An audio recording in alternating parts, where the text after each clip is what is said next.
Assalamualaikum warahmatullahi wabarakatuh. Bismillahirrahmanirrahim. Alhamdulillah wassalatu wassalamu ala Rasulillah Sayyidina Muhammad ibn Abdillahi wa ala alihi wa ashabihi wa man tabi'ahu wa wala amma ba'du. Para jemaah sekalian yang saya hormati, alhamdulillah pada kesempatan kali ini kita akan membicarakan beberapa hal yang berkaitan dengan ancaman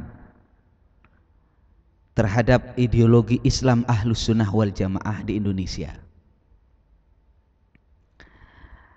Ada dua hal yang hari ini, tahun 2015 ini, kita lihat dua kekuatan yang sedang bertarung, yakni Wahabi dengan Syiah. Dua-duanya bukan Ahlus Sunnah wal Jamaah. Dua-duanya bukan Ahlus Sunnah wal Jamaah. Wahabi ya Wahabi, Syiah ya Syiah. Wahabi itu lebih dekat kepada Khawarij. Kalau Syiah ya Syiah lah gitu. Artinya nanti kita akan jelaskan secara khusus dalam majelis ini berkaitan dengan siapa Syiah itu. Dalam masalah ini harus dipahami berdirinya Nahdlatul Ulama tidak lepas daripada dalam rangka memagarin, ya, membentengi akidah Ahlus Sunnah wal Jamaah di Indonesia dari paham-paham ini. Paham Wahabi yang tidak mau kepada madhab, melarang bertaklid, bahkan mengatakan bahwasanya fikih yang dibuat oleh ulama madhab itu adalah sumber kemusyrikan.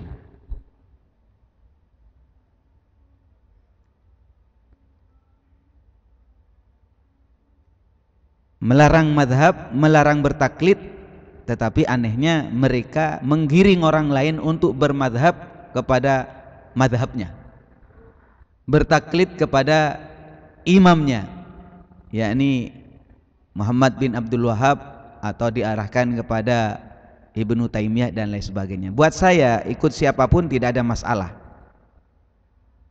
Tetapi persoalannya ketika orang tersebut melarang bermadhab, meninggalkan ulama-ulama madhab, kemudian dia menggiring kepada madhabnya sendiri, ini namanya curang. Saya kira itu yang pertama. Dan pembahasan tentang Wahabi sudah jelas, Wahabi bukan Ahlus Sunnah wal Jamaah. Karena kalimat Ahlus Sunnah wal Jamaah itu adalah nama khas dari pengikut Imam Asy'ari dan Imam Maturidi. Idza utliqa Ahlus Sunnah wal Jamaah, apabila diucapkan kalimat Ahlus Sunnah wal Jamaah, fal muradu bihim al-Asy'ariyah wal Maturidiyah, maka yang dimaksud adalah pengikut Asy'ari Maturidi. Dalam hal ini justru kelompok Salafi Wahabi menganggap di antara kelompok yang sesat adalah pengikut paham Asy'ari Maturidi.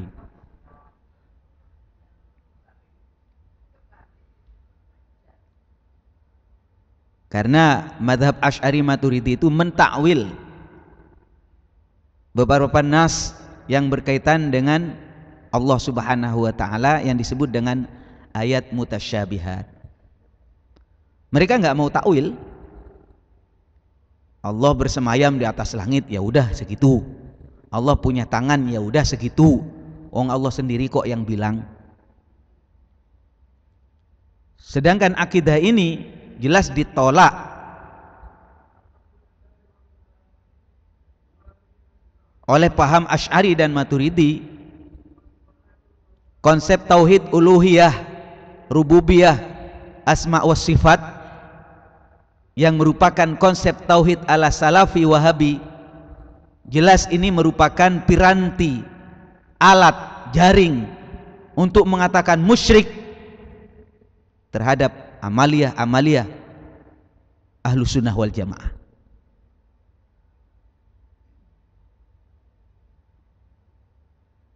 Karena itu perlu dibendung. Sehingga Nahdlatul Ulama lahir dalam rangka kepentingan ini. Ini Wahabi, jelas. Jadi Ahlus Sunnah wal Jamaah, pengikut sunnah, pengikut jamaah. Pengikut sunnah, sunnah itu ya ajaran Rasulullah, ajaran para sahabat. Dan al-jamaah artinya mengikuti jamaah, berkelompok, mayoritas, ikut ijma, menjaga kekompakan. Itu ciri daripada Ahlus Sunnah wal Jamaah. Ahlus Sunnah wal Jamaah tidak suka mengkafirkan satu dengan yang lain. Perbedaan ada dalam masalah furu', tetapi perbedaan itu tidak menyebabkan satu dengan yang lain saling membid'ahkan, saling mengkafirkan. Kunut tidak kunut biasa ada itu di kalangan Ahlus Sunnah wal Jamaah. Sekarang kalau kita mau bercanda, kok masalah kunut ya, kunut tidak kunut disoal. Seharusnya yang disoal yang nggak sholat subuh.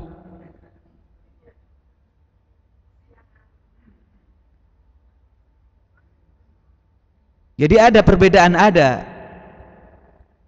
perbedaan itu ditoleransi. La yungkarul mukhtalafih, masalah khilafiyah nggak usah diingkari, masing-masing. Anda punya dalil, oh saya pakai usolli, saya tidak, masing-masing saya punya dalil, Anda punya dasar. Saya pakai kunut, oh saya tidak, silakan masing-masing, saya punya dasar, Anda punya dalil. La yungkarul mukhtalafih, sehingga kita bertoleransi dalam masalah furu', masalah khilafiyah. Wa inna ma yungkarul mujma' alaih, yang patut kita ingkari ketika menyangkut hal yang mujma' alaih, sesuatu yang sudah disepakati oleh ulama. Misalnya Nabi yang terakhir siapa? Ya Nabi Muhammad, sudah sepakat ulama itu, sudah nggak usah tanya. Ka'bah itu di mana? Di Mekah itu, sepakat sudah ulama itu, nggak ada masalah. Kalau ada orang yang aneh-aneh, oh nabinya yang terakhir bukan Nabi Muhammad, Mirza Ghulam Ahmad umpamanya, maka saudara-saudara sekalian harus tegas. Wa inna ma yungkarul majma' alaih, sesuatu yang mujma' alaih baru kita angkat tangan, baru kita tegas. Lah ini Wahabi. Wahabi ini suka menyoal masalah furu', berdekatan dengan kita, hadisnya ya sama, Bukhari Muslim, Qur'annya sama, nggak ada masalah sebenarnya. Cuma usilnya itu, cuma kalau dibiarkan bahaya. Mereka menyoal masalah tabaruk, ngambil berkah, berkah kepada rambut Nabi, berkah kepada ludah Nabi, berkah, ambil berkah kepada tempat-tempat yang bersejarah yang berkaitan dengan Nabi dan orang-orang soleh. Buat mereka itu musyrik. Kalau musyrik, halal darahnya, kalau perlu tempatnya dibom. Dan itu nyata dan sudah terjadi. Akibat paham, memahami bahwasanya Islam harus dimurnikan kembali kepada tauhid. Yang dimaksud tauhid ya tauhid ala mereka, tauhid uluhiyah, rububiyah, asma wa sifat. Buat saya silahkan mau bertauhid semacam itu, tetapi konsepnya diuji dong, secara akli, secara nakli. Kira-kira bertentangan dengan nas Al-Quran atau hadis, bertentangan dengan akal, jangan diikuti. Ini saudara sekalian berkaitan dengan Wahabi ini, hati-hati, karena kalau dibiarkan maka lahirlah radikalisme, lahirlah terorisme atas nama agama, yang kemudian mereka takbir Allahu Akbar tapi menghancurkan makam, Allahu Akbar merubuhkan masjid, Allahu Akbar ngebom orang maulidan. Waspada kita. Kita bisa bersatu, bisa. Kita bisa bersama, bisa, sesama Islam kok. Dan jangan mudah mengkafirkan orang lain oleh sebab persoalan-persoalan yang masih bisa kita toleransi. Namun yang perlu juga dipahami, sebelah kanan ada Wahabi, sebelah kiri ada Syiah. Wahabi mengklaim dirinya Sunni, ada sekarang kelompok Syiah. Antara Sunni, Wahabi dan Syiah berbeda ini. Cuma Wahabi mengklaim dirinya Sunni oleh sebab kepentingan politik. Kenapa? Karena Wahabi jelas minoritas. Kalau dia berperang tidak ada yang mendukung, maka dibawa-bawalah nama Sunni, Ahlus Sunnah wal Jamaah, menyeret negara-negara lain di dalam konflik-konflik tertentu. Ini harus diwaspadai, karena rata-rata syahwat politik, syahwat kekuasaan itu apapun segala cara digunakan. Senjata boleh, tipu-tipu boleh, agama boleh. Agama bukan menjadi tujuan tapi alat, dan ini kita harus waspadai. Nah, sekarang karena hal semacam ini kita lihat terkesan ada pertarungan Sunni Syiah, padahal bukan Sunni Syiah tapi Wahabi dengan Syiah. Nah, ini harus saya jelaskan siapa Syiah itu. Jangan dikira Syiah ada si B, ada si C. Lah, ini perlu saya jelaskan karena orang Syiah ini sering bertemu dengan kami, selalu mengatakan, Kiai, kami dengan NU sama Kiai, kami dengan Ahlus Sunnah wal Jamaah sama, katanya. NU tahlilan, kami tahlilan. NU haul kan Kiai? Iya, kami juga haul. NU maulidan, kami maulidan. NU tawassulan, kami juga tawassulan. NU senang tabarukan kan? Ngambil barokah, kami juga senang tabarukan. Saya bilang jauh beda. Sunni dengan Syiah sejak dulu ya beda, nggak apa-apa. Dalam pengertian perbedaan itu jelas ada, tetapi di negeri kita, di Indonesia, memang kita dirajut dalam bingkai NKRI, di bawah dasar 4 Pancasila, itu dalam konteks bernegara lah. Tapi dalam masalah ideologi harus diperjelas. Anda Wahabi, ya. Anda Sunni, ya. Anda Syiah, ya. Enak kalau jelas. Kalau sushi itu yang nggak bagus. Sushi itu Sunni Syiah. Benar saya ngomong begini. Harus jelas. Lah kalau sudah jelas enak duduk. Oh ini laki, ini perempuan, duduk berdampingan, bukan mahram. Oh nggak boleh. Sama-sama laki duduk. Oh boleh, karena jenis kelaminnya jelas. Kalau kami duduk, kemudian Anda siapa? Sering orang Syiah ngomong semacam tadi. Kalau ditanya, nggak usahlah diperbesar masalah ini, kita Islam saja. Buat saya itu namanya pengkaburan. Padahal sejatinya kalau kita berbicara Syiah di dalam ajaran-ajaran kitab-kitab mereka jelas berbeda dengan Ahlus Sunnah wal Jamaah. Mohon dipahami, saya duduk di tempat ini bukan dalam rangka mengobarkan permusuhan, kebencian, tetapi mendudukkan apa sejatinya Ahlus Sunnah, apa sejatinya Syiah, apa sejatinya Wahabi. Saudara-saudara sekalian, Islam masuk ke Nusantara dalam corak Islam Ahlus Sunnah wal Jamaah sejak Wali Songo. Syiah masuk ke Nusantara pada abad 19 Masehi. Dan seiring dengan pertarungan politik saat itu, Daulah Utsmaniyah yang bermadhab Sunni dan Daulah Safawiyah Syiah berusaha disebarkan di daerah-daerah yang berada di bawah pengaruh Utsmani, yakni pengaruh Sunni yang berpusat di Turki. Sunni berpusat di Turki. Syiah mulai masuk ke wilayah India dan Nusantara sejak pertengahan abad 19 Masehi, dan ini indikasi bahwa Syiah masuk ke Nusantara pada abad ke-19 Masehi tersebut berdasarkan nas yang ada di dalam kitab Bughyatul Mustarsyidin. Itu disebutkan permintaan fatwa kepada Imam As-Said Abdullah bin Umar bin Abi Bakar bin Yahya tentang hukum sebagian muslim di India dan Jawa yang mengamalkan ya Husain, ya Husain, ya Husain. Itu biasanya tradisi Syiah. Ya Husain, ya Husain, ya Husain, ya Husain. Manggil-manggil nama Sayyidina Husain. Sedih dengan nama Sayyidina Husain. Sayyidina Husain kan dibantai dalam peperangan saat itu di Karbala. Beliau ditanya, bagaimana kalau ada orang yang mengadakan ritual semacam ini, ya Husain, ya Husain, ya Husain. Maka dijawab, tradisi ritual ya Husain di daerah India dan Jawa yang dilakukan pada hari Asyura, yakni 10 Muharram atau sebelumnya atau sesudahnya adalah bid'ah.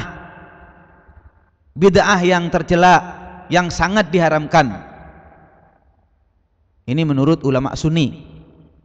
Jadi kalau yang ngaku Ahlus Sunnah wal Jamaah jangan ikut-ikutan ini. Kemarin dilaksanakan di Balai Samudra, tetapi digeruduk sama sebagian ormas. Dari Balai Samudra di Kelapa Gading itu. Jadi di dalam kitab Bughyatul Mustarsyidin disebutkan semacam ini. Sekaligus fatwanya berbunyi yang mengamalkan itu jelas itu perbuatan bid'ah yang tercela dan sangat diharamkan. Pelakunya adalah orang-orang fasik, sesat dan menyerupai kaum Syiah Rafidhah. Kaum Rafidhah ini Syiah yang paling ekstrim. Dan fatwa tersebut dicatat oleh Said Abdurrahman bin Muhammad bin Husain bin Umar Al-Masyhur Ba'alawi, mufti negara Hadramaut. Itu terdapat di dalam kitab Bughyatul Mustarsyidin halaman 298. Terus pertanyaannya, apa Syiah itu? Secara etimologi atau secara lughatan, kata Syiah berarti pengikut atau pendukung. Secara terminologi, Syiah berarti orang-orang yang mendukung Sayyidina Ali radhiyallahu an, secara khusus, dan berpendapat bahwa hanya Sayyidina Ali saja yang berhak menjadi khalifah dengan ketetapan nas dan wasiat dari Rasulullah sallallahu alaihi wasallam, baik secara tersurat maupun tersirat. Mereka berkeyakinan bahwa hak imamah menjadi pemimpin umat Islam tidak keluar dari keturunan Ali. Jadi Abu Bakar, Umar, Utsman itu adalah penyerobot, pengkudeta. Sehingga wajar kalau mereka itu biasa menyebutkan Abu Bakar laknatullah alaihi, Umar semoga dilaknat, Utsman, Aisyah di dalam neraka. Jadi itu omongan ini barangkali bisa diklarifikasi ya, baik di dalam kitab mereka atau perilaku mereka yang direkam di dalam berbagai media sosial. Jadi menganggapnya harus dari Ali dan keturunannya. Kepemimpinan apapun, mulai presiden, raja dan seterusnya. Apabila imamah ternyata tidak dalam genggaman keturunan Ali radhiyallahu an, berarti ada kezaliman dari pihak lain atau imam yang berhak sedang menerapkan konsep taqiyah. Taqiyah itu adalah konsep mengkelabui atau kebohongan, menyembunyikan sejati dirinya. Doktrin utama Syiah, sentral doktrin Syiah terletak pada konsep imamah, yakni kepemimpinan umat sesudah Nabi. Jadi masalah imamah yang menjadi tema sentral. Hampir semua ajaran Syiah, baik usul maupun akidah, usul yakni akidah maupun furu' atau syariah, selalu dikaitkan dengan imamah. Imamah itu kepemimpinan politik. Tidak ada yang lebih penting dari imamah. Malah kalau berbicara rukun iman kita Ahlus Sunnah wal Jamaah, amantu billah, percaya kepada Allah. Yang kedua percaya kepada malaikat. Yang ketiga percaya kepada kitab Allah. Yang keempat percaya kepada para rasul. Yang kelima percaya kepada hari kiamat. Dan yang keenam percaya kepada qada dan qadar. Ini sudah masyhur biasa, anak TK sudah diajarin, anak SD sudah dihafalkan. Kalau bapak nggak hafal, ibu nggak hafal, ya kebangetan lah. Lah kalau Syiah beda, rukun imannya yang pertama tauhid, yang kedua nubuwah, ini percaya dengan kenabian, yang nomor tiga imamah.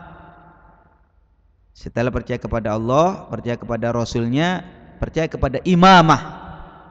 Imamah itu artinya kepemimpinan.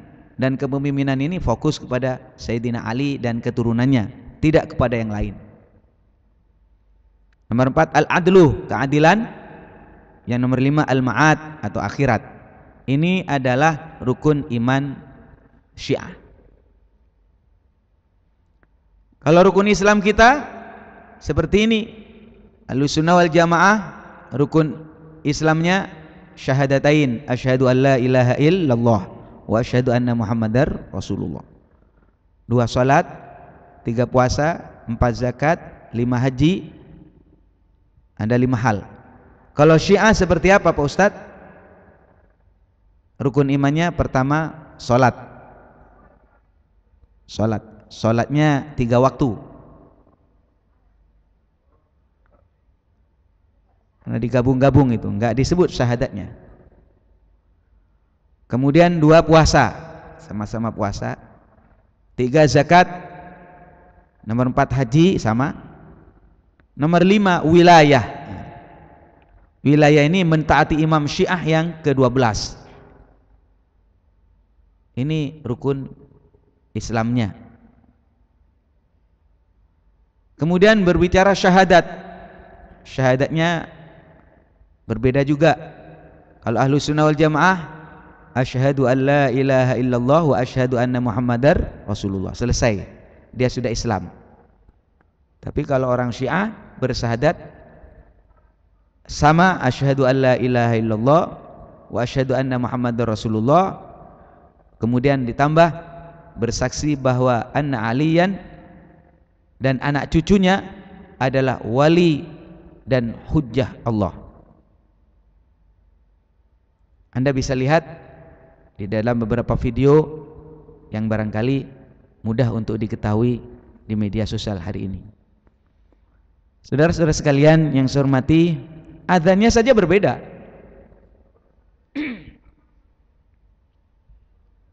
Kalau sunnah asyhadu an la ilaha illallah, asyhadu anna muhammadar rasulullah, hayya 'alas shalah, hayya 'alal falah, Allahu akbar, la ilaha illallah. Kalau Syiah asyhadu an la ilaha illallah dari Allahu akbar ya. Kemudian asyhadu anna muhammadar rasulullah sama. Asyhadu anna aliyan waliyullah. Ada tambahannya. Hayya 'alas shalah, hayya 'alal falah, hayya 'ala khairil amal, hayya 'ala khairil amal. Allahu akbar, la ilaha illallah. Jadi ada tambahan hayya 'ala khairil amal, asyhadu anna aliyan waliyullah. Saudara-saudara sekalian, asal tahu ya, asal tahu. Artinya bukan berarti kemudian mau apa setelah tahu. Ya. Pengetahuan ini akan melahirkan tindakan selanjutnya. Yang kemudian paling tidak kita akan katakan, oh kami beda jelas. Perbedaannya di mana? Lah, kader-kader daripada rekan-rekan di Ahlussunnah wal Jamaah ini paham di sebelah mana perbedaannya.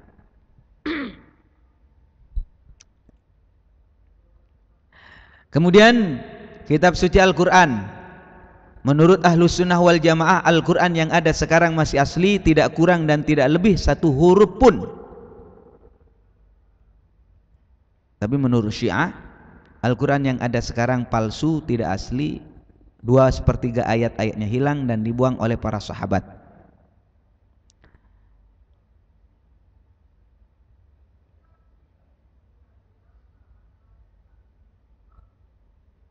Kaum Syiah mempunyai keyakinan Al-Quran mengalami penambahan dan pengurangan.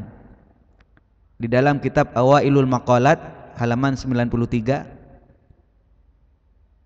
pendapat tentang penyusunan Al-Quran dan informasi terjadinya penambahan dan pengurangan di dalam Al-Quran. Di dalam kitab Faslul Khitab fi Itsbati Tahrifi Kitabir Rabbil Arbab, dikarang oleh ulama Syiah namanya An-Nuri At-Tabarsi, ulama Syiah.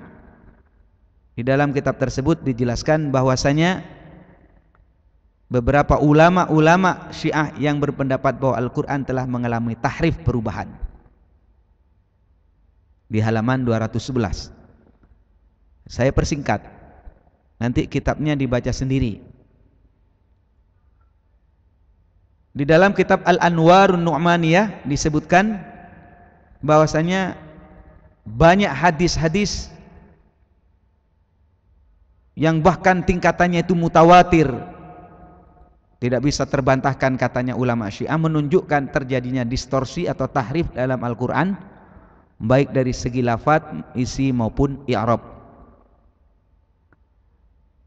Di dalam kitab Masyarikus Syumusid Durriyah fi Ahqiyati Madhabil Akhbariyah, ini kitab Syiah, disebutkan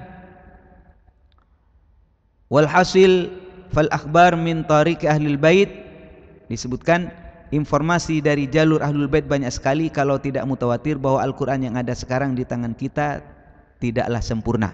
Terus bagaimana pandangan ulama Sunni? Nah, tadi kita tampilkan itu adalah ulama-ulama Syiah. Bagaimana pandangan ulama Sunni? Saya kira nggak usah ditanya, jelas.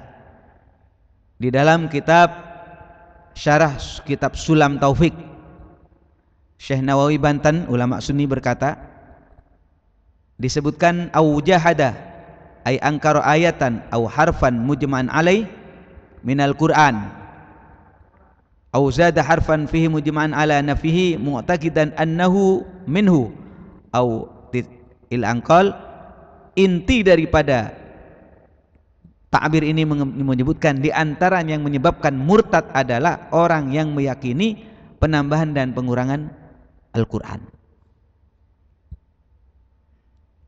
Di dalam kitab Ar-Risalatul Wafiyah fil I'tiqad wa Usulid Diyanat disebutkan, barang siapa yang tidak percaya, yang menolak satu huruf saja dari Al-Quran setelah dia tahu bahwasanya itu dari Al-Quran, mengingkari daripada ucapan Rasulullah sallallahu alaihi wasallam setelah jelas itu datangnya dari Rasulullah, jelas hadisnya sahih, jelas tidak mungkin ini dari perkataan orang lain, kemudian ngomong, oh ini bukan dari Rasulullah ini, padahal dia sudah yakin, ulama sudah mengatakan ini dari Nabi, kemudian dia menangkis, apa ucapan Nabi apaan, fakhalafa inadan, dia itu kemudian menentang, fahuwa kafir, jelas orang itu kafir.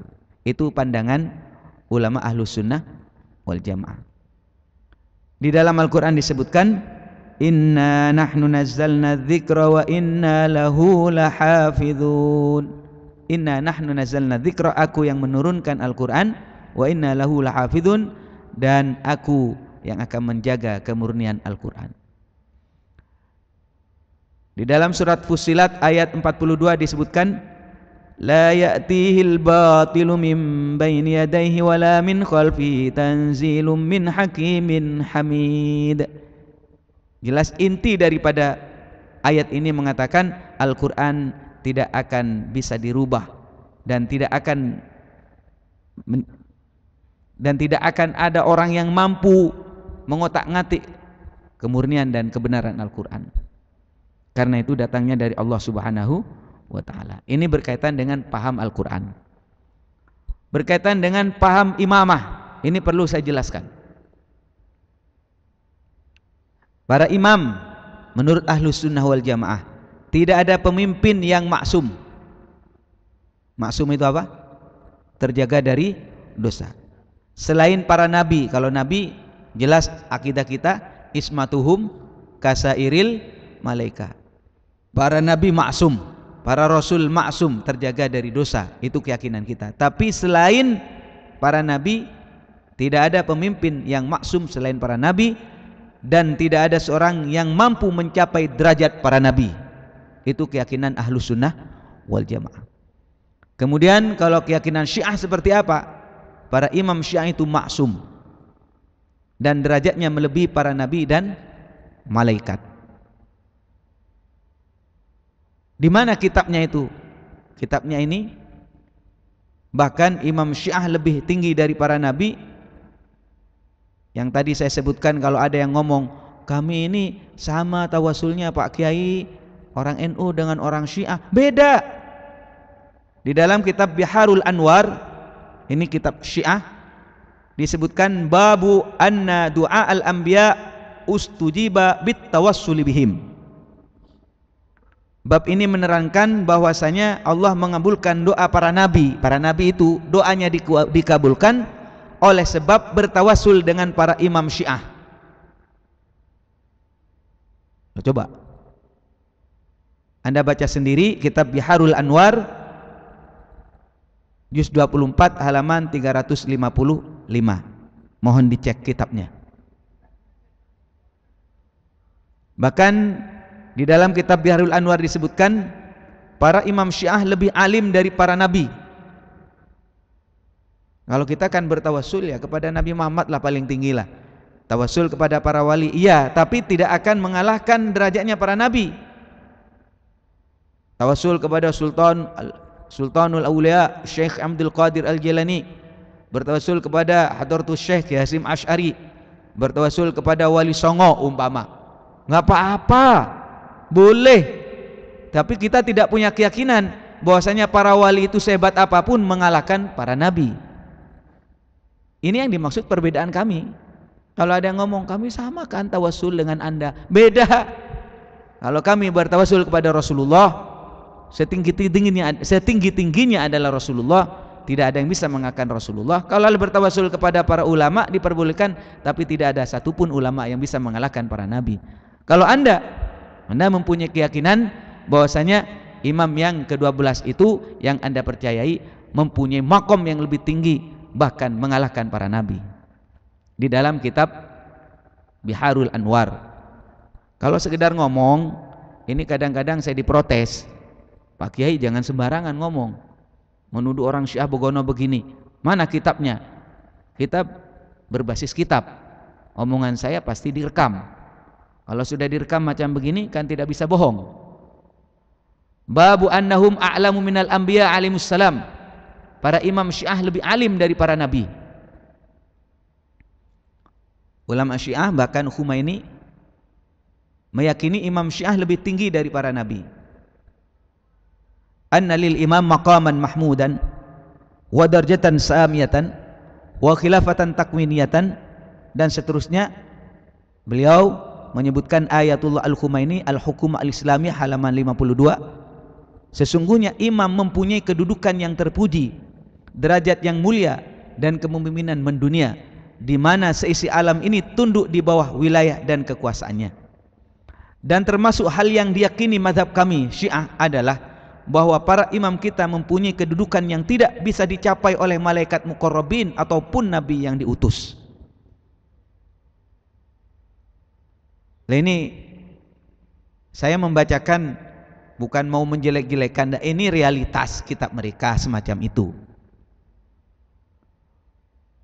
Bahkan ulama Syiah meyakini bahwasanya Sayyidina Ali itu lebih hebat, mengalahkan Nabi Muhammad SAW. Ini parah, ini parah ya. Disebutkan 3 keistimewaan Ali yang tidak dimiliki oleh Nabi. Nabi nggak punya ini, tapi Sayyidina Ali punya. Apa? Keberanian. Istri, yakni Fatimah Az-Zahra. Nabi Muhammad nggak punya istri setinggi sehebat Fatimah. Fatimah itu kan putri Nabi kan. dan anak. Nabi nggak punya anak Hasan dan Husain. Ini kitabnya. Saya menginginkan dalam majelis ini, dalam forum ini yang mulia ini terpapar, tergambar, kitabnya dijelaskan di dalam kitab Al-Anwarun Nu'maniyah juz 1 halaman 17 ya. Dan ini mohon dibaca sendiri. Ulama Sunni, bagaimana pandangan ulama Sunni terkait dengan imamah? Para rasul hamba Allah yang terbaik. Ini keyakinan kami. Para rasul hamba Allah yang terbaik. Imam Syekh Nawawi Al-Bantani di dalam kitab Kasyifatus Saja halaman 10. Ini kalau orang pesantren harus disebut halamannya. Kitabnya juga harus jelas. Kenapa? Nggak boleh korupsi, nggak boleh korupsi ayat, nggak boleh korupsi dalil. Warabi'uha, katanya Syekh Nawawi, warabi'uha an tu'mina birusulih. Termasuk yang nomor 4 yang harus kita percayai adalah beriman dengan para utusan Allah. Wahum afdalu ibadillah, mereka adalah hamba Allah yang terbaik. Qala ta'ala wa kullam faddalna 'alal 'alamin. Ini dasar daripada akidah Ahlus Sunnah wal Jamaah berkaitan siapa yang paling mulia di antara makhluk Allah yang ada, jelas adalah para rasul, hamba Allah yang terbaik. Akidah Ahlus Sunnah wal Jamaah mempunyai keyakinan wali tidak mungkin sederajat dengan para nabi, tidak mungkin, apalagi mengalahkan. Sederajat tidak mungkin. Ya, asal tahu saja. Di mana kitabnya itu? Jangan nanti kita menjelaskan nggak bisa. Oh ya, itu kan ngarang-ngarang. Orang NU itu sembarangan ngomong. Jangan. Di dalam kitab Dairatul Ma'arif Al-Islamiyah Asy-Syi'iyah, menurut Syiah Imamiyah putri Nabi hanya Sayyidah Fatimah Zahra, sedangkan Sayyidah Zainab, Ruqayyah dan Sayyidah Ummu Kulsum bukan putri Nabi. Ini juz 1 halaman 27 ya. Mohon dicek sendiri kitabnya.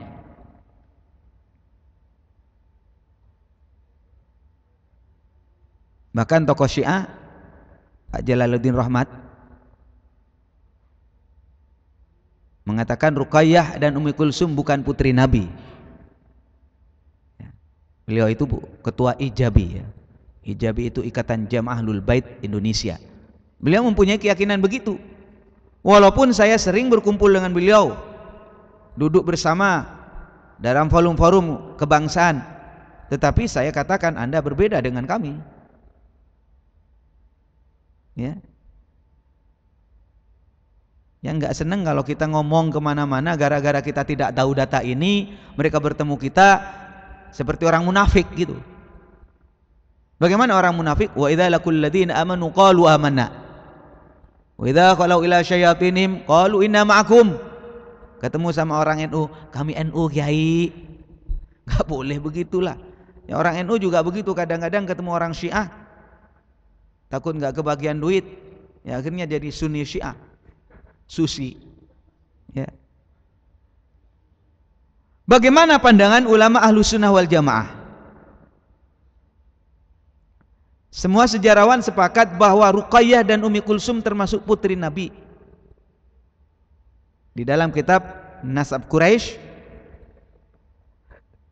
jelas bohong itu. Kalau ada yang mengatakan bahwasanya Ummi Kulsum, Ruqayyah bukan putri Nabi, salah itu.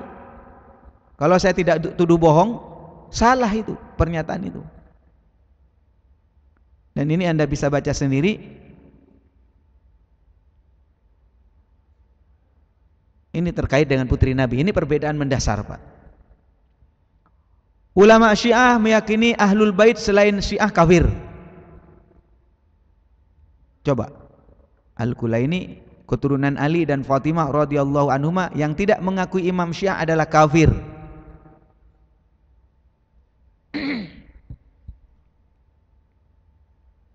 Di dalam kitab Usulul Kafi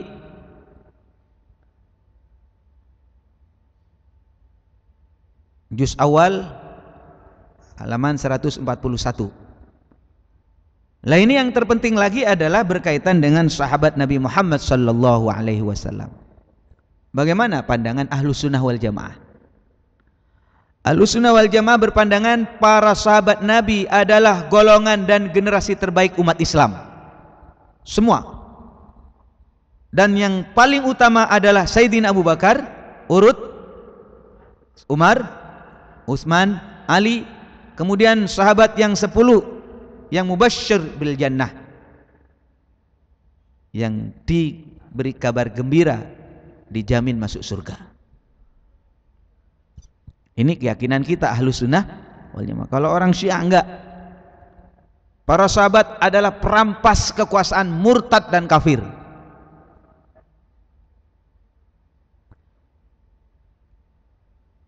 Malah mereka berdoa, katanya doa orang Syiah ketika masuk WC melaknat sahabat dan Ahlus Sunnah. Di dalam kitab La'alil Akbar itu disebutkan demikian. Tambihun i'lam anna asyrafal amkinah wal awqat wal halat. Yang inti daripada kitab ini adalah doa orang Syiah ketika masuk toilet dan WC adalah melaknat para sahabat, para ummul mukminin, istri-istri Nabi dan kaum Ahlus Sunnah wal Jamaah. Jadi hal semacam ini harus dipahami, diketahui oleh kita. Jadi jangan sampai kemudian karena mereka itu mempunyai keyakinan, mempunyai i'tiqad bahwasanya taqiyah itu boleh, bersembunyi, menyembunyikan keasliannya itu boleh, kemudian kita-kita ini tertipu. Ya. Ulama Syiah melecehkan sahabat Nabi, iya. Di dalam kitab Al-Anwarun Nu'maniyah juz 1 halaman 53 disebutkan bahwa Sayyidina Abu Bakar radhiyallahu an, Sayyidina Umar radhiyallahu an tidak pernah beriman kepada Rasulullah, kata mereka. Sampai akhir hayatnya, pura-pura saja dia.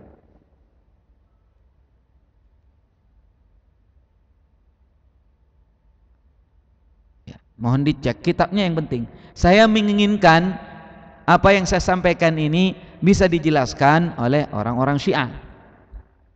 Oh enggak begini Kiai, pahamnya begono begini. Kami menemukan data di dalam kitab-kitab mereka semacam ini. Paham ya?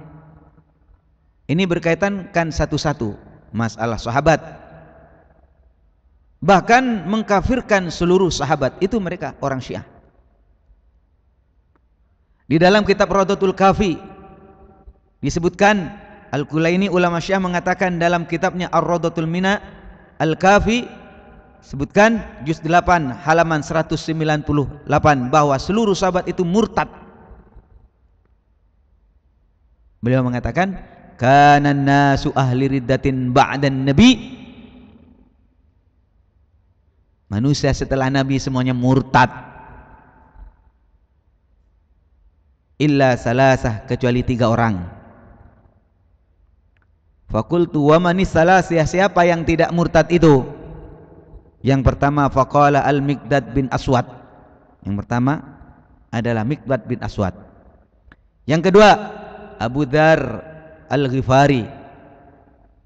Yang ketiga Salman Al-Farisi. 3 orang ini yang tidak murtad. Abu Bakar dedengkotnya orang murtad. Umar dedengkotnya orang murtad. Apalagi Aisyah disiksa, digantung rambutnya di dalam neraka dan sebagainya. Saudara-saudara sekalian, ini asal tahu saja. Sehingga wajar ulama-ulama dulu di Indonesia kenapa tidak memilih Syiah sebagai ideologi. Kenapa Nahdlatul Ulama tidak mengambil Syiah sebagai ideologi? Bagaimana mengambil uang kepada Abu Bakar, Umar, Utsman, Ali itu? Maaf, Abu Bakar, Umar, Utsman, Aisyah, Hafsah, mereka mengatakan melaknat, melaknat, melaknat. Kalau kita enggak lah, di rumah-rumah kita, di masjid-masjid kita disebut ada tulisan Allah, Muhammad, Abu Bakar, Umar, Utsman, Ali. Khulafaur Rasyidin disebut dalam rangka apa? Mengkanter keyakinan ini. Sehingga sampai dinyanyikan kadang-kadang mau sholat tarawih, Khalifatul Ula Sayyidina Abi Bakrin As-Siddiq radhiyallahu an. Benar enggak? Itu dakwah kita begitu. Ini karena forum ilmiah saya bacakan kitabnya. Tapi kalau sudah jadi kiai di kampung-kampung baca kitab bacaan begini capek, Mas. Kebanyakan kiai dalilnya.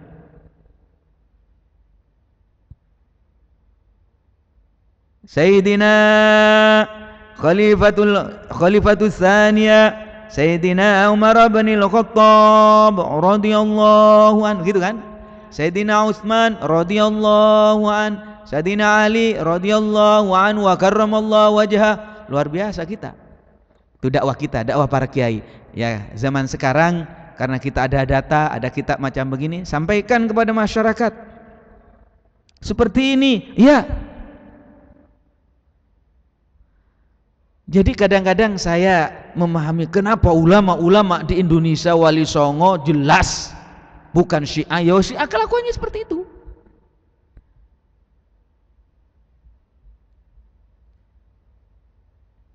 Baik, cukup. Berkaitan dengan paham kita, berkaitan dengan Imam Mahdi.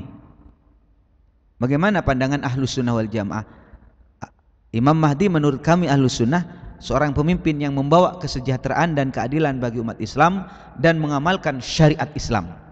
Sedangkan menurut Syiah, seorang pendendam, perusak, benci bangsa Arab, akan merubah Al-Quran dan bagian dari agen Yahudi. Belum datang, tapi sudah menjadi jualan ibaratnya. Jadi kadang-kadang ada ormas-ormas tertentu menjadikan kalimat Imam Mahdi ini Ratu Adil katanya. Kalau di Jawa itu yang ditunggu-tunggu. Saudara-saudara sekalian, Imam Mahdi Syiah menghancurkan masjid dan membunuh bangsa Arab. Abu Ja'far Muhammad bin Hasan At-Tusi wafat 460 Hijriah, ulama Syiah. Mohon maaf ya, Syiah sudah lama ratusan tahun yang lalu, 460 Hijriah sudah ada Syiah itu. Menjelaskan dalam kitabnya Al-Ghaibah halaman 282 bahwa Imam Mahdi Syiah akan berbuat kerusakan di muka bumi dengan merobohkan Masjidil Haram, Masjid Nabawi, Baitullah, dan memotong tangan orang Bani Syaibah, yakni para juru kunci Ka'bah. Baru-baru ini saya mendengar rekaman dari tokoh Syiah dan dia petinggi militer di sana. Dia mengatakan dengan tegas bahwasanya kami akan serang itu Mekah. Saya tidak peduli. Saya akan hancurkan bangunan-bangunan di sana. Kalimat ini mungkin tidak pas, tetapi serupa dengan ini. Ketika kita telusuri dengan redaksi kitab-kitab mereka, tidak aneh. Ternyata ada, sehingga timbullah ucapan itu berdasarkan ajaran-ajaran yang ada pada mereka. Kami harapkan Bapak dan Ibu yang menjadi kader daripada Ahlus Sunnah wal Jamaah ini memahami ini. Ulama Syiah memang begitu, memahami Imam Mahdi yang akan datang ini membenci bangsa Arab. Padahal Syiah lupa bahwa Rasulullah dan para imam Syiah yang 12 adalah keturunan Arab. Heran juga kok bisa keluarin fatwa begitu. Bahkan mereka mengatakan Mahdi Syiah akan merubah Al-Quran.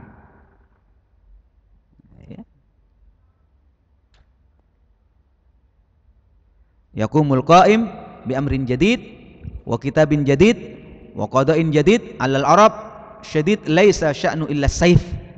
Jadi intinya bahwa Imam Mahdi Syiah akan membuat syariat baru, merubah Al-Quran dan membunuh semua bangsa Arab. Ulama Syiah berkata para imam Syiah adalah agen Yahudi di dalam kitab Usulul Kafi. Ya. Annahum idza dhahara amruhum hakamu bi hukmi Dawud wa ali Dawud wa la yas'aluna al-bayyinah. Dan seterusnya. Inilah saudara-saudara sekalian berkaitan dengan poin-poin perbedaan antara Sunni dan Syiah. Terus bagaimana pandangan ulama Sunni terkait dengan Imam Mahdi? Kami juga ada keyakinan percaya kepada Imam Mahdi. Imam Mahdi akan memenuhi dunia dengan kebaikan dan keadilan, bukan kerusakan dan perubahan syariat dan kitab Allah. Bahkan Imam Mahdi menjalankan syariat Nabi Muhammad sallallahu alaihi wasallam. Titik. Selanjutnya soal nikah mut'ah.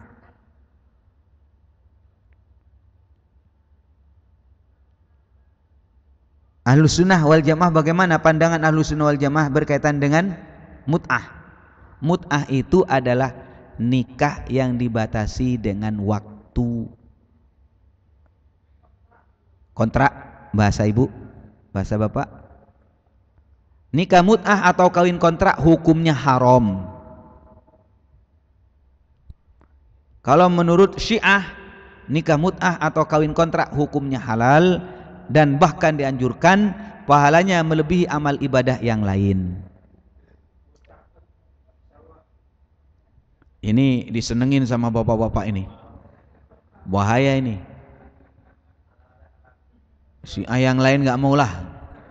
Kalau yang ini dipilih, nggak boleh pak. Tetap jangan main-main soal akidah. Ya.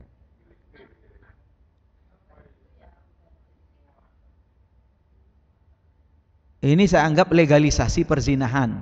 Ya. Malah dikatakan ulama Syiah, Ayatullah Khomeini menjelaskan dalam kitabnya Tahrirul Wasilah juz 2 halaman 292 bahwa dalam nikah mut'ah atau kawin kontrak praktek pelacuran ini saya anggap tidak perlu mengurus apakah si wanita punya suami atau tidak. Boleh juga nikah mut'ah dengan pelacur. Ya juzut tamattu' bizaniyah. Jadi saya jangan dianggap ini provokasi kiai ini. Saya bacakan kepada kader-kader kawan-kawan di Ahlus Sunnah wal Jamaah biar sadar posisinya di mana, perbedaannya di mana. Ini saudara. Bahkan Nuri At-Tabarsi ulama Syiah menjelaskan dalam kitabnya yakni Mustadrak Al-Wasail halaman 485 bahwa dalam nikah mut'ah boleh dengan wanita bersuami asal dia mengaku tidak punya suami. Selingkuh namanya. Walaupun dia punya, tapi nggak ngaku.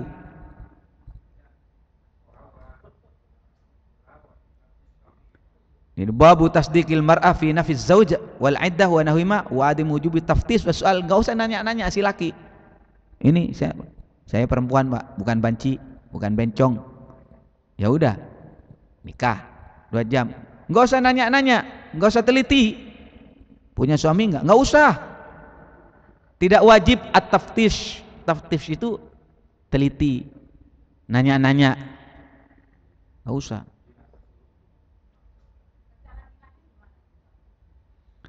Acara nikahnya nanti kita jelaskan. Saya bukan pelaku mut'ah.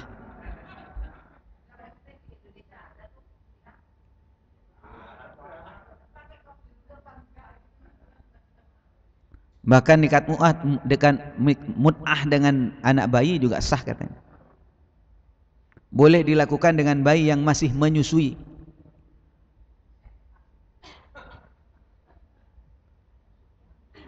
Boleh melakukan praktek anal seks dengan istri, duburnya dikerjain.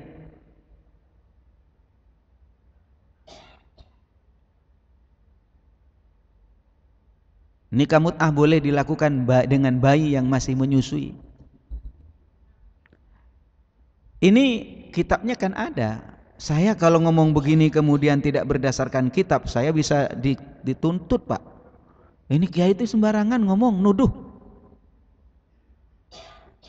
Nah ini yang saya maksudkan, sehingga kitab ini di-scan, kemudian kita bagikan. Bagaimana dengan ini?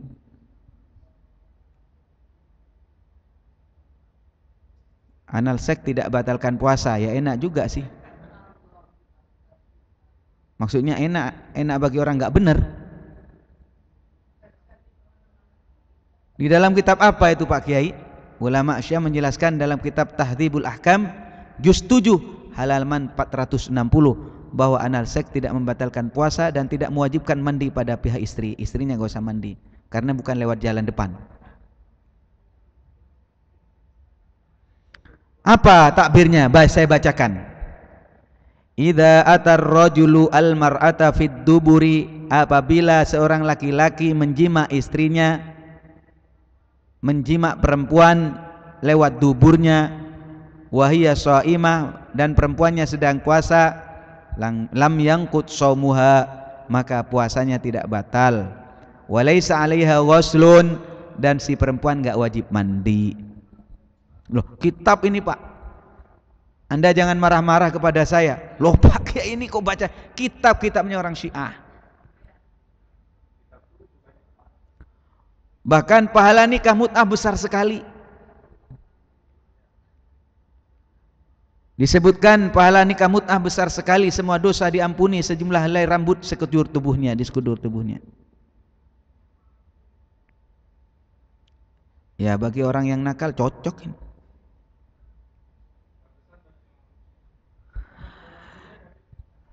Ini saudara-saudara sekalian berkaitan dengan hal-hal perbedaan yang mendasar antara Sunni dan Syiah.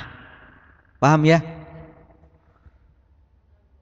Saudara-saudara sekalian, bahkan dalam memahami kita ini yang enggak Syiah ini, umat Islam selain Syiah anak zina. Di dalam kitab Biharul Anwar, umat Islam selain Syiah anak pelacur. Di dalam kitab Raudatul Kafi, paham ya? Naudzubillah, Anda jangan sembarangan nuduh-nuduh saya, nuduh-nuduh Bapak anak pelacur. Itu dosa besar Pak. Bisa qadzaf, menuduh zina seseorang harus dibuktikan. Kalau nggak bisa membuktikan, dia yang harus dirajam. Innal ladzina yarmunal muhsanatil ghafilatil mu'minati lu'inu fid dunya wal akhirati walahum adzabun azim.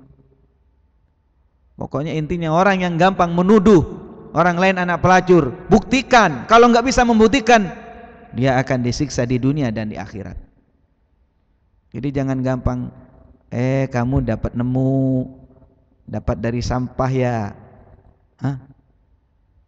Anak pelacur kamu, ibunya kemana dulu? Ngomong begini, kalau kita membalik, tolong buktikan ucapan itu. Kalau nggak bisa membuktikan, kena pasal. Baik pasal di negara kita, juga bisa pasal dalam konteks syariat Islam. Malah mereka orang Syiah meyakini selain Syiah pasti kekal di dalam neraka. Seorang ulama Syiah namanya Mirza Muhammad Taqi berkata dalam Shahifah Al-Abrar juz 1 halaman 174, selain orang Syiah akan masuk neraka selama-lamanya meskipun semua malaikat, semua nabi, semua syuhada dan semua orang siddiqin menolongnya, memberi syafaat, tetap tidak bisa keluar dari neraka. Harus ikut Syiah sampean ini.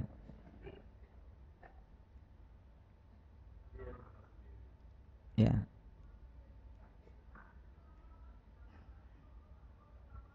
Bahkan mereka mengkafirkan seluruh umat Islam. Al-Kulaini ulama Syiah berkata bahwasanya orang yang menganggap Sayyidina Abu Bakar dan Sayyidina Umar itu muslim akan masuk neraka. Abu Bakar masuk neraka, Umar masuk neraka. Yang enggak percaya masuk neraka juga.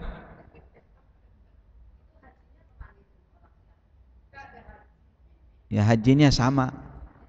Hajinya mereka enggak mau membaca Assalamualaikum ya Sayyidina Abu Bakar, enggak bakalan baca itu.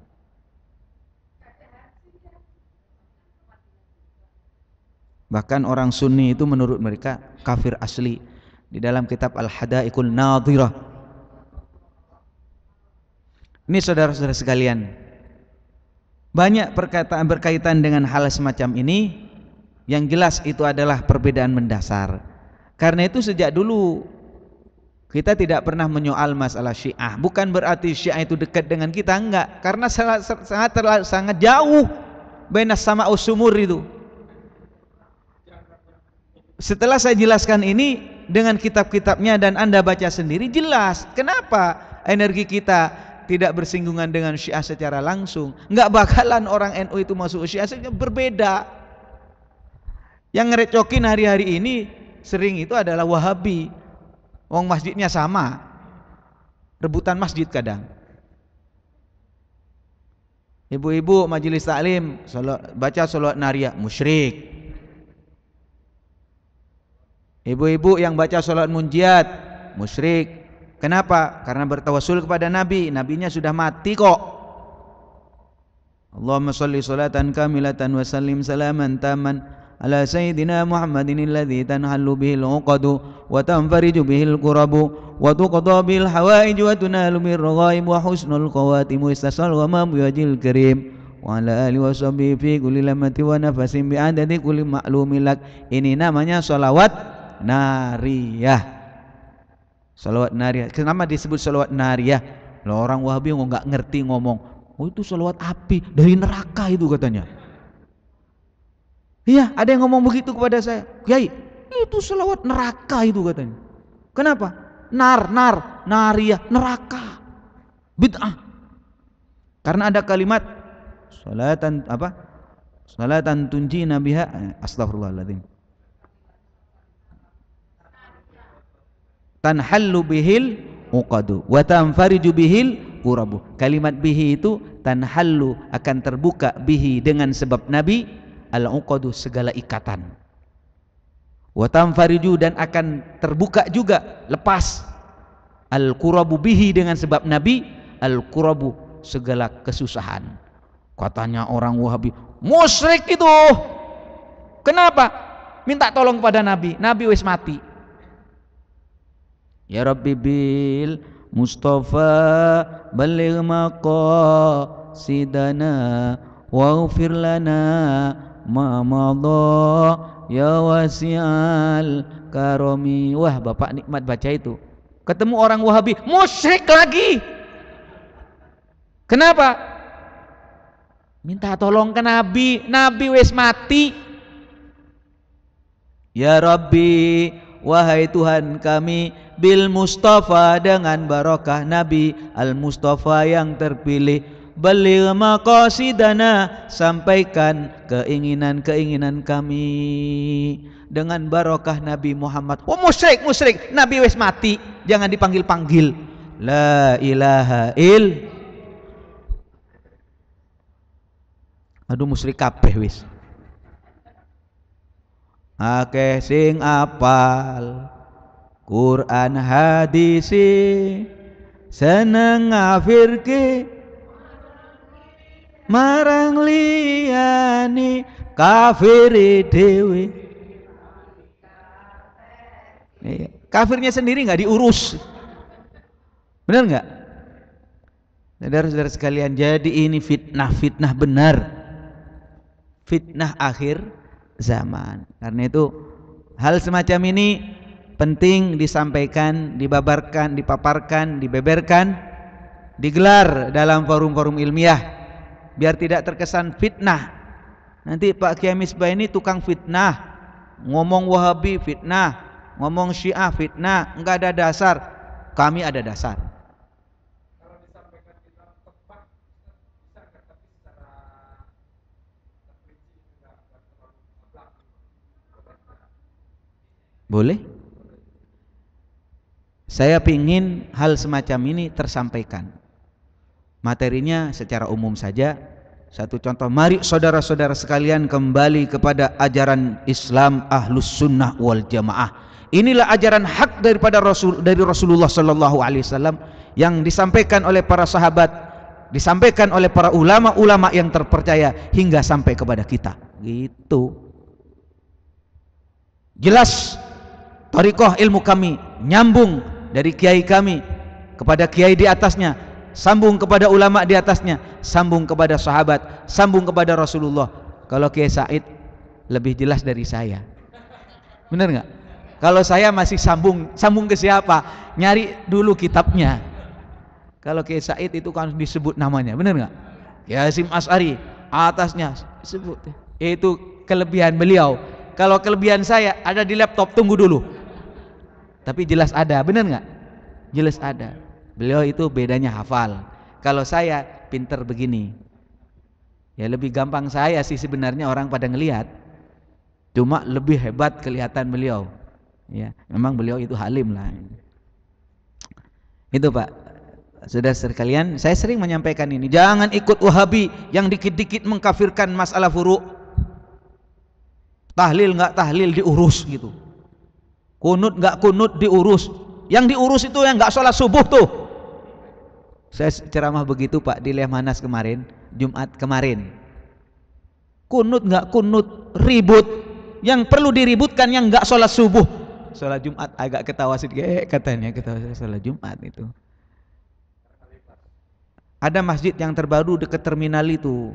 Kalau saya punya wewenang berbicara, minta tolong jaga jangan sampai dirasuki paham radikal yang menyebabkan kemudian Indonesia menjadi teroris, banyak berkeliaran kemana-mana. Karena apa? Ya ajaran tadi, mengkafirkan amalia yang boleh berkaitan dengan tawasul, tabaruk dan sebagainya. Nah, kalau sudah boleh Pak, boleh katanya apa? Katanya mereka tawasul itu musyrik, sedangkan amalia kita ini semuanya tawasul rata-rata. Rata-rata. Jarang yang doa langsung kepada Allah itu. Iya. Jarang kalau kita itu tawasul dulu. Biasa ya Rabbi ya Rabbi bil Allahumma shalli ala sayyidina Muhammadin sholatan tunjina biha min jamil ahwali wal afat wa taqdi lana biha jamil hajat wa tutahhiruna biha min jamil sa'id. Biha masih biha lagi.